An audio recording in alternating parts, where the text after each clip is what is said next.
Para kekasih, saya akan melanjutkan tema kita, pelukis agung melukis Anda perfect. Ya saudara, jadi pelukis agung di sini adalah Tuhan Yesus Kristus. Saudara, dan tema ini, pelukis agung, itu kita tahu, saya sudah jelaskan, dialah Yesus Kristus. Ya, dan dia melukis Anda, melukis saya, perfect. Di mana? Di kanvas apa? Pada kanvas tangannya, telapak tangannya. Katakan, di telapak tangan Tuhan, saya dilukiskan. Lukisan itu tidak akan pernah hilang. Ya, saudara yang kekasih, tetapi dengan catatan, kalau saya dan saudara tetap setia kepada Tuhan. Amin. Bila mana kita meninggalkan Tuhan, dengan otomatis, ya saudara, application-nya Tuhan yang luar biasa menghapus kita. Nama kita tercoret, gambar lukisan kita tidak ada lagi. Ya, itu sebab ini pelajaran penting sekali para kekasih. Dan saya ingin mengajak untuk kita sekali lagi membuka dalam Yesaya 49 ayat yang ke-16 para kekasih. Kitab Nabi Yesaya pasal yang ke-49 ayat yang ke-16. Mari kita akan membaca bersama-sama juga di rumah saudara. Dan kapan saja saudara meretrieve khotbah saya ini dari YouTube, biarlah saudara mengucapkan ya, narasi saudara tentang firman ini membawa hasil yang luar biasa. Oke? Yesaya 49 ayat 16. 1, 2. Lihat, aku telah melukiskan engkau di telapak tanganku. Tembok-tembokmu tetap di ruang mataku. Amin. Lihat, aku telah melukiskan engkau di telapak tanganku. Ya saudara, tidak akan jauh dari Tuhan, tidak akan ketinggalan di mana, tidak, di telapak tangannya. Ya saudara. Dan kalimat kedua yang saya belum jelaskan kemarin pada hari Minggu adalah, ya secara singkat saya sampaikan, tembok-tembokmu tetap di ruang mataku. Tembok ini adalah bidang batas. Ya, kita punya rumah, ada temboknya biar rumah besar, rumah kecil, kamar yang kecil ataupun kamar yang besar, itu ada temboknya. Tembokmu itu ada di depan mataku terus. Ya, artinya apa? Di ruang mataku aku selalu merekam. Di mana dan situasi seperti apapun, kau berada pada sesuatu momentum dalam hidupmu. Tembok-tembokmu, aku tahu dengan benar. Di mana engkau ada? Di tembok mana engkau ada? Apakah engkau masih ada di dalam lingkup pengamatan ruang mataku? Saudara, luar biasa kan? Jadi, di mana kesempatan terhilang seorang anak Tuhan? Tidak ada. Harusnya tidak ada kesempatan terhilang bagi seorang anak Tuhan. Kenapa? Satu, kita ini dilukis di telapak tangan Tuhan. Gak akan bisa hilang, kecuali saudara ingin. Saudara. Dua, tembok-tembok kita ada di ruang mata Tuhan. Artinya, dia selalu ada di mana kita berada. Dia selalu tahu di mana situasi dan kondisi kita. Saudara, oh anakku ada pada ruang yang lain, pada kondisi yang berbeda. Dia selalu ada, kita selalu ada di ruang mata Tuhan. Sementara wajah kita ada di telapak tangan Tuhan. Katakan, nyaris tidak ada kesempatan untuk saya menjadi terhilang. Ya, saya kasih tahu. Nyaris tidak ada kesempatan untuk kita terhilang. Saudara. Berarti kita sangat safe. Kita mempunyai security tingkat tinggi banget. Di mana Allah menjaga kita. Wajah kita ada pada telapak tangannya. Saudara, situasi kondisi yang melingkupi hidup kita ada di ruang matanya. Coba.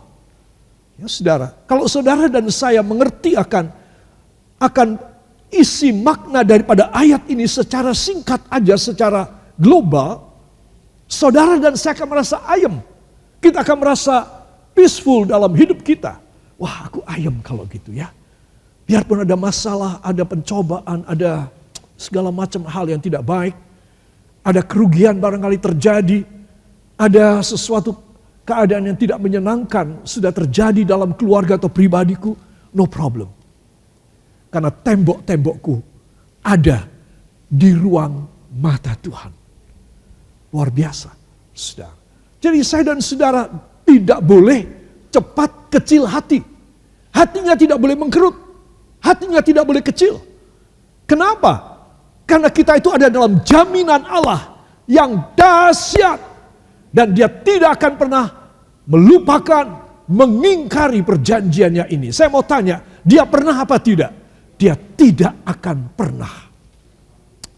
Itu sebab kita harus memperhatikan sebagai orang tua, kita harus mendidik anak-anak kita di dalam ketakutan kepada Tuhan. Di dalam mendorong mereka, di dalam mereka melayani Tuhan. Karena orang tua yang berbuat demikian kepada anaknya, kepada anak-anaknya adalah orang tua yang pintar. Karena anak-anaknya dia serahkan kepada Tuhan. Bukan ketika masih kecil digendong dan dibawa di depan ibu gembala dan bapak gembala sidang dan diserahkan pada Tuhan. Ketika dia besar tidak karu-karuan. Tetapi setiap waktu orang tua mendorong anak-anaknya supaya anak-anaknya sadar. Ya, orang tua akan, saya tidak katakan lepas tangan, tetapi orang tua akan enteng. Orang tua akan memiliki satu keentengan dan satu pemasrahan pada pemeliharaan daripada Bapa yang di sorga. Katakan pemeliharaan Bapa yang di sorga. Bukankah itu dahsyat? Ya, Bapak di dalam dunia, saya Bapak, saya tidak bisa memelihara anak-anak saya dan mengawasi mereka dan menyelamatkan mereka, tidak mungkin. Gak mungkin. Kalau mereka sakit saja di masa kecil masih serumah dipastori dengan ibu gembala. Kalau sakit, saya cuma bisa berteriak kepada Tuhan minta disembuhkan. Gak bisa apa-apa. Ketika mereka besar, wah lebih lagi terlepas dari tangan saya. Saudara, bagaimana kalau mereka masuk neraka? Ya, saudara. Jadi di sini kita melihat bahwa seorang yang mempunyai pemeliharaan dari Tuhan itu safe. Itu sebab kenapa saya tadi bilang orang-orang tua, para kakak mempunyai adik, ya saudara mempunyai keponakan, mempunyai cucu. Saudara itu harus didorong untuk lebih dekat kepada Tuhan karena ada perjanjian yang luar biasa.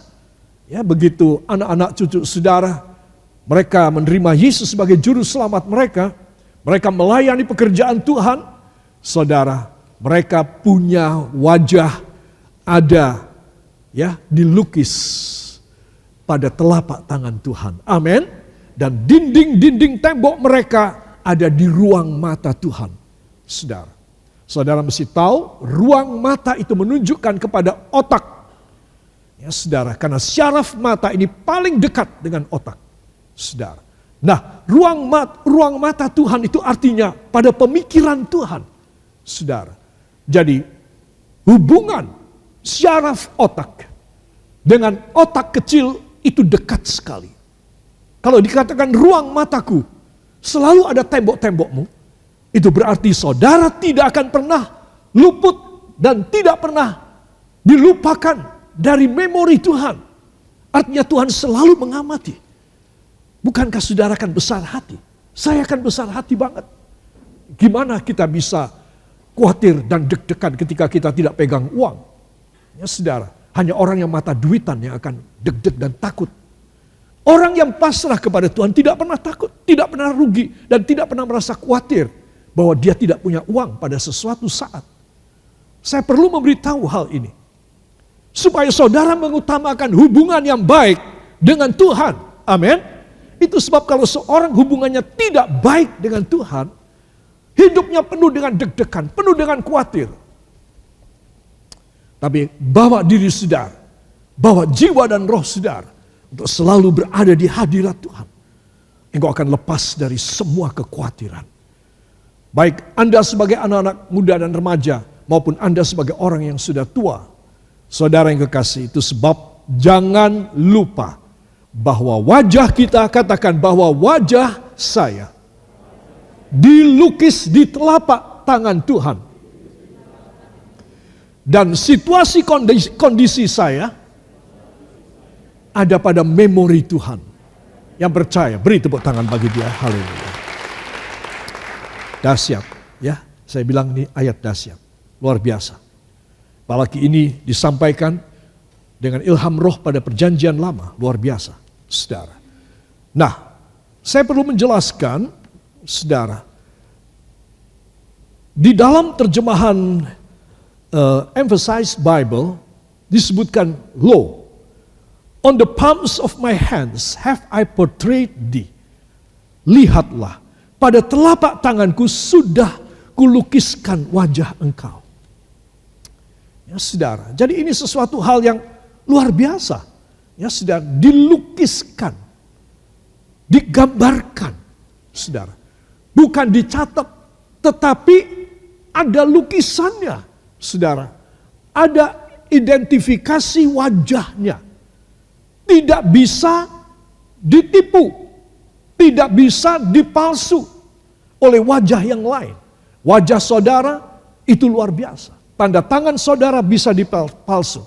Wajah saudara tidak bisa dipalsu. Itu sebab, saudara, biometrik, bagaimana pengawasan dan security pada ruangan-ruangan yang berbahaya, yang mengandung banyak rahasia dan banyak harta benda, maka di situ biometriknya adalah wajah, saudara, dengan pupil mata. Saudara, sudah susah sekali kan? Susah sekali mau ditipu bagaimana? Kalau cuma tanda tangan, sidik jari bisa. Saudara, itu sebab saya ingin mengajak semua saudara bahwa semua katakan bahwa saya yang tinggal di dalam Kristus adalah orang yang sangat safe, sangat aman.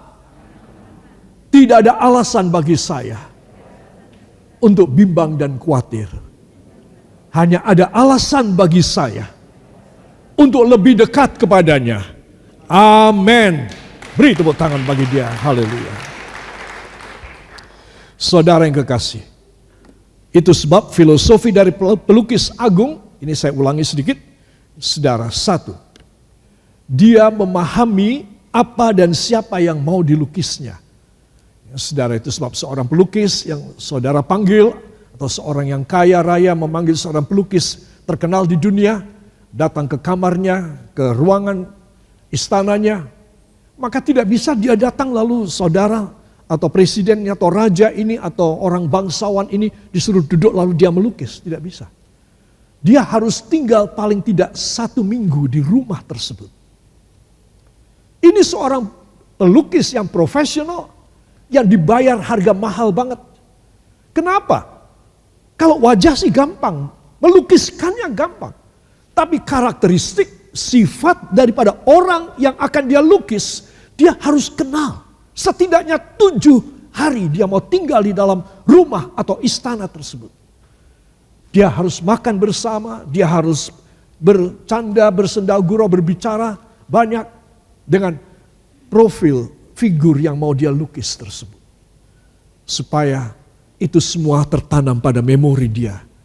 Dan ketika si tokoh ini duduk untuk dia lukis, pelukis ini bisa menuangkan di atas kanvas warna, nuansa, goresan yang sesuai dengan pribadi dari tokoh ini.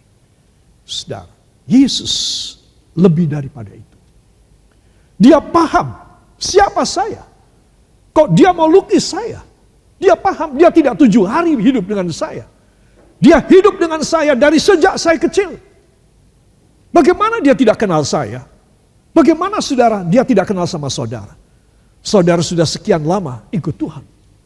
Amin. Jadi dia sangat paham. Bukan hanya kebutuhan saudara. Tapi dia sangat paham. Kelebihan saudara, kekurangan saudara. Kelebihan saya, kekurangan saya. Bukan sesosok yang ada di muka dia yang lantas dia lukis begitu saja. Tidak. Itu pelukis, maaf, yang murahan barangkali. Asal orang bisa melukis dan melukislah, sudah selesai. Dibayar, selesai. Tidak begitu mahal. Saudara. Itu sebab saudara mesti tahu, pelukis agung. Katakan pelukis agung. Yaitu Yesus Kristus. Sangat paham dengan semua situasi saya. Yang percaya, beri tepuk tangan bagi dia. Haleluya. Kedua, targetnya, kalau dia melukis kita, harus jadi lebih indah daripada aslinya. Ya saudara, itu tidak usah saudara pesan sama dia, Pak pelukis atau Ibu pelukis, tolong saya dibikin yang lebih bagus ya dari asli saya. Tidak usah. Seorang pelukis yang profesional, ya saudara, dia sudah tahu bahwa dia harus melukis lebih indah. Para kekasih, dan itu istimewa. Kalau teknologi fotografi itu tidak sulit membuat wajah seorang menjadi halus, dari brenjol-brenjolan, dari apa saja warnanya dibikin yang bagus. Ya saudara, pigmentasinya dibikin yang rapat dan bagus. Tidak sulit.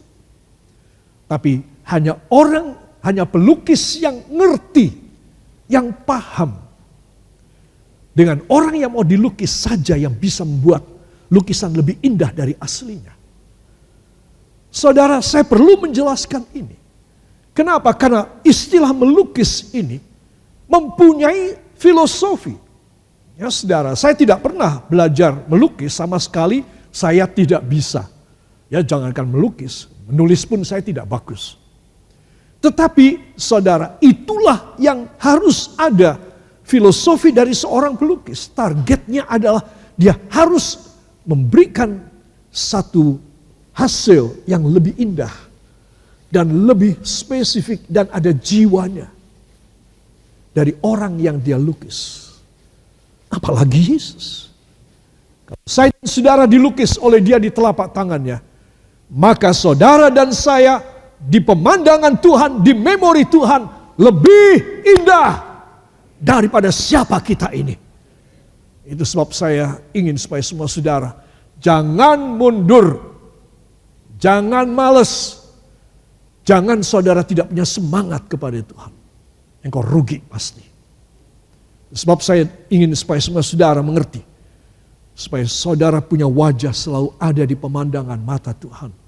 Tembok-tembok saudara ada di ruang matanya.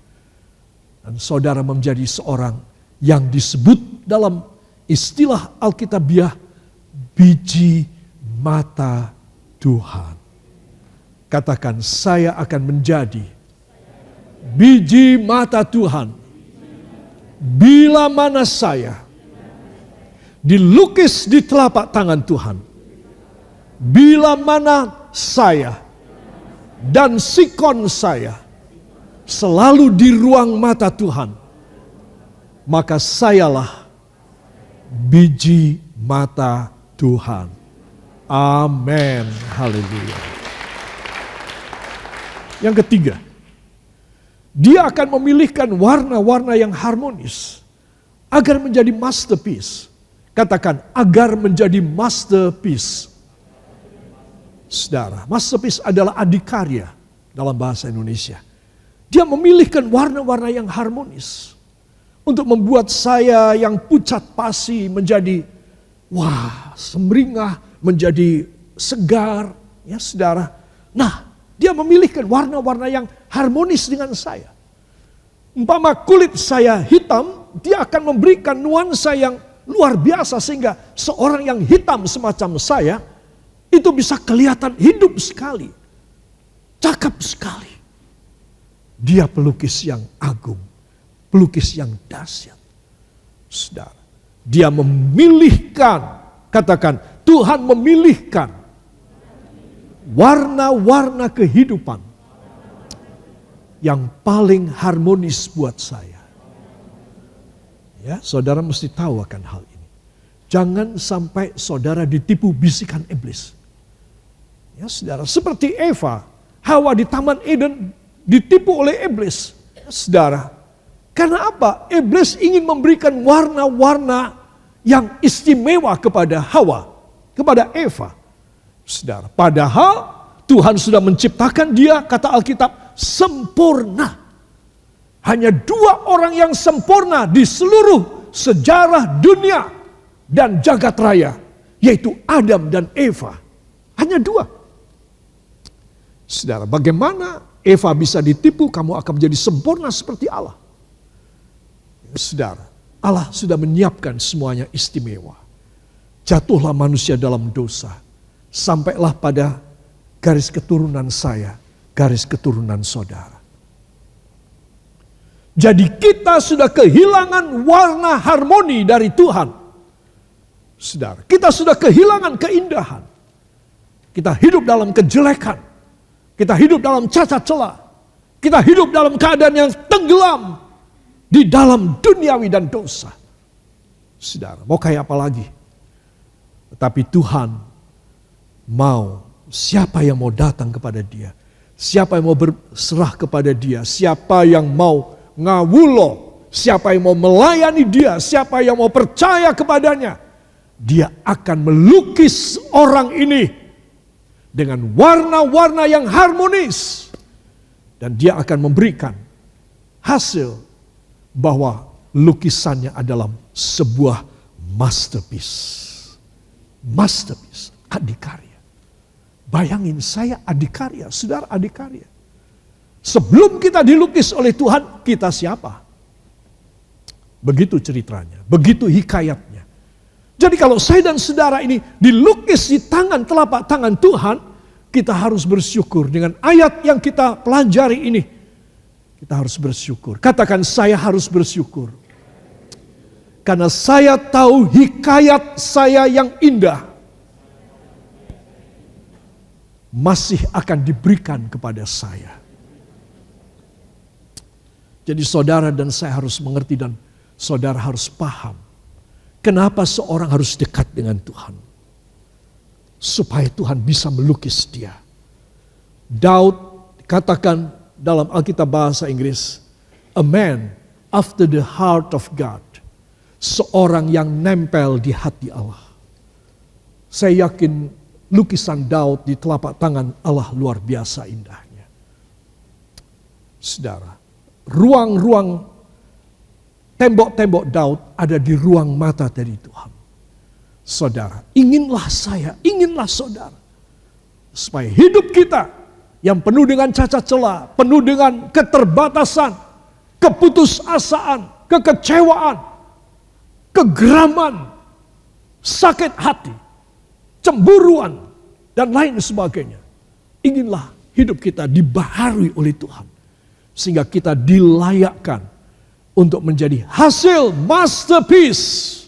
Katakan, agar saya, tangan saudara, agar saya dilayakkan menjadi sebuah masterpiece. Tangan saudara, masterpiece, adikarya dari Tuhan di dunia ini. Amin. Beri tepuk tangan bagi dia. I have described to you so clearly that each one of us, we have to surrender our life and we have to give our own special highest priority to God so that we can live all our worldliness, old life, old style of our life. Then we are become the apple of eye of God. I and you, we have to become, because we are under God's surveillance, pengamatan Tuhan. Semuanya dia ada pada surveillance dia, supaya saya dan Anda ini boleh ada dalam pengamatan dia. Supaya dia menggoreskan. That he will paint us, each one of us, so specially, with the special colors, mixed by his hand. Warna yang dia campur dari beberapa warna, begitu ahli, begitu indah, untuk digoreskan pada wajah Anda. So that we come, the product of Jesus painting is a masterpiece. Saudara, saya dan saudara menyadari dan mengerti dan faham tentang ayat ini, saya yakin saudara dan saya tidak punya khawatir. Apa yang saya dan saudara harus khawatirkan sekarang? Saya katakan tadi, apa yang menjadi alasan kita undur dari Tuhan? Gak ada. Saudara, hanya mereka yang bandel saja, hanya mereka yang memang mau mursal saja. Tapi orang-orang normal yang mendengar firman yang saya sampaikan ini, mereka sadar bahwa mereka ada di dalam belas kasih Allah yang luar biasa. Mereka akan sadar.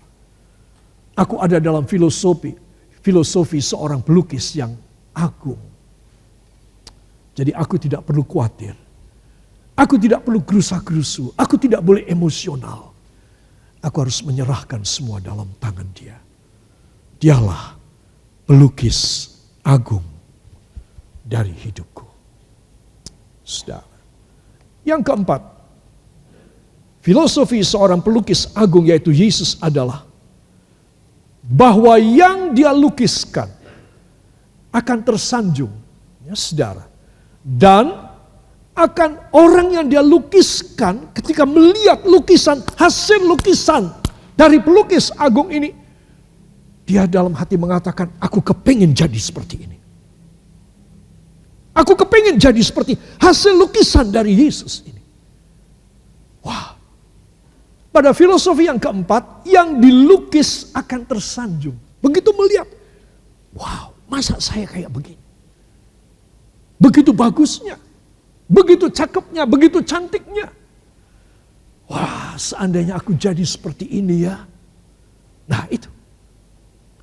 Saudara, filosofi yang keempat daripada pelukis agung adalah, kalau dia melukis saya dan Anda, dia ingin supaya saya dan Anda jadi seperti hasil lukisannya. Amin. Siapa yang kepingin? Lambaikan tangan. Katakan, terima kasih Yesus. Hamba ingin menjadi seperti hasil lukisanmu. Hamba sangat terpengaruh dengan lukisan Tuhan. Dalam nama Yesus. Amin. Haleluya. Ini luar biasa. Ya, itu sebab saudara, Yesus sang kreatornya, dialah kreatornya yang melukis kita dengan cinta. Nah, di atas semua 4 filosofi ini, yang utama adalah Dia melukis kita sebagai kreator, sebagai pelukis. Saudara, Dia melukis kita dengan cinta. Katakan, Tuhan melukis saya dengan cinta. Saudara, saya yakin saudara hanya mau dilukis oleh orang yang simpati dan orang yang menghargai saudara. Saudara tidak akan membiarkan orang yang membenci saudara, orang yang tidak suka sama saudara, orang yang saudara juga tidak suka, engkau tidak akan membiarkan dia. Sebaik apapun lukisan dia, saudara akan berkata, tidak, pergi, aku tidak mau kamu lukis. Nah, para kekasih, itu sebab saya ingin mengajak semua saudara, angkat 2 tangan saudara. Ucapkan terima kasih kepadanya. Kepada sang pelukis agung. Terima kasih Tuhan Yesus, karena engkaulah pelukis yang agung, yang melukis kami dengan filosofimu yang luar biasa. Teristimewa, engkau mengasihi kami, engkau mencintai kami. Dan kami ingin seperti hasil lukisan tersebut ya Tuhan. Hanya di dalam nama Tuhan Yesus Kristus, Juru Selamat dan Penebus kami. Dan kita yang percaya mengaminkan. Amin. Beri tepuk tangan yang baik. Haleluya.